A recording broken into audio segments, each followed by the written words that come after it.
Hi friends, welcome to my channel. ఈ వీడియోలో ఇప్పుడు మనము పత్తి పంటలో మొదటి స్ప్రేగా చేసుకునేటువంటి స్ప్రేయింగ్ మందుల గురించి తెలుసుకుందాము. అదేవిధంగా మొదటి దఫా ఎరువులు ఏమి వేసుకోవాలో కూడా ఈ వీడియోలో తెలుసుకుందాం.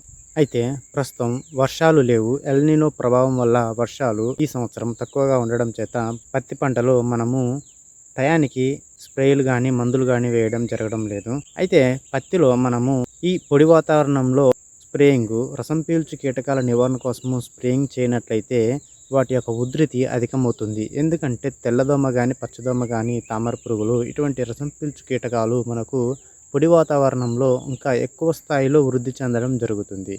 కాబట్టి ఇటువంటి పరిస్థితుల్లో మనం పత్తిలో ఖచ్చితంగా స్ప్రే చేయవలసిందే. అయితే ఫస్ట్ స్ప్రేగా మనము రసం పీల్చు కీటకాల నివారణతో పాటుగా సైడ్ బ్రాంచెస్ ఎక్కువగా రావడానికి, హెల్దీ గ్రోత్ రావడానికి మనము ఇక్కడ కనిపిస్తున్నటువంటి స్పార్క్ మరియు గ్రీన్ వెల్ని కలిపి స్ప్రే చేసుకుంటే మనకు పత్తిలో వచ్చేటువంటి రసం పీల్చు కీటకాల నివారణ జరగడంతో పాటుగా గ్రోత్ కూడా రావడం జరుగుతుంది. ఇక మొదటి దఫా ఎరువులు చూసుకున్నట్లయితే ఈ ఎరువుల విషయం వచ్చేసరికి వర్షం పడినప్పుడు వేయడం తప్ప మనం చేసేటువంటి పరిస్థితి ఏమీ లేదు.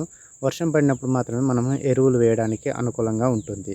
మొదటి దఫా ఎరువులు చూసుకున్నట్లయితే అందులో నత్రజని మరియు భాస్వరం, పొటాషి ఈ మూడు ఉండే విధంగా చూసుకోవాలి.